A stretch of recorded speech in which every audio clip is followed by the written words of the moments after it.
അടുത്ത ഞായറാഴ്ച മനുഷ്യന്മാര് കേൾക്കുക ഇത് മുടക്കാനായിട്ട് കുറെ മലയാളികൾ നടക്കും നാട്ടിൽ എത്ര ചെറുപ്പക്കാരുടെ മുടങ്ങിട്ട് കുറച്ചോന്റെ പുണ്യം കൊണ്ട് ഇന്റെ അന്റെ ഒന്നും ആരും മുടക്കൊന്നുമില്ല നാട്ടിൽ. ഏതായാലും ഈ വരുന്ന ഞായറാഴ്ച നേരത്തെ കുട്ടികൾ പോകും. ആയിക്കോട്ടെ ആയിക്കോട്ടെ പോട്ടെ. ആയിക്കോട്ടെ. അളിയാ എന്തേ വൈക്കൊക്കെ അളിയോ ഇന്നലെ ഞങ്ങളെ നാട്ടിൽ നിന്ന് ഒരു കാക്ക വന്നു നിങ്ങളെ പറ്റി മോശമായിട്ട് പറഞ്ഞു. പഠിച്ച റബ്ബേ എന്നിട്ടോ നിങ്ങള് ബേജാറാവണ്ട ഓലൊക്കെ കല്യാണത്തിന് ഡ്രസ്സ് എടുക്കാൻ വെക്കുന്നു. ആ ആളൊക്കെ കാട്ടിത്തരും. ആളെ ഇയാളോ ഇയാളുണ്ട് അവിടെ ആ ബസ് സ്റ്റോപ്പിൽ കുത്തുന്നത്. അവിടെ പോയാണ്ട് ഒന്നുകൂടി ഇന്നെ കുറിച്ചൊന്ന് അന്വേഷിക്കാൻ. റോങ് ആയിട്ട് എന്തേ പറയുകയാണെന്നുണ്ടെങ്കിൽ ഒറ്റ വിസിലടി ബാക്കി ഞാൻ പെരിഞ്ഞടി. ഞങ്ങളൊന്ന് പോയോക്കെ. ആരാ ഞങ്ങളെ കല്യാണാലോചനയായിട്ട് വന്നാണ്. ആരാണ് ആള്? നമ്മളെ ഇത്തിക്കണ്ണി വീരാനുണ്ടല്ലോ ഓരോ മോനി കുറിച്ച് ചെറുക്കം വേറെ വൈകുന്നേരം ആയാലും ഇത്ര പോകുന്ന 3 കുപ്പിയൊക്കെ കാണാറില്ല.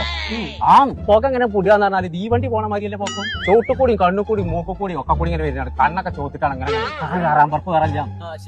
ആണ്ടോ ആണ്ടോ വിസിലടിച്ചോ ഓന് സംഗതി മനസ്സിലായി. അതാണ്. അസ്സലാമു വാലേക്കും സലാം. പൊത്തിക്കൂടെ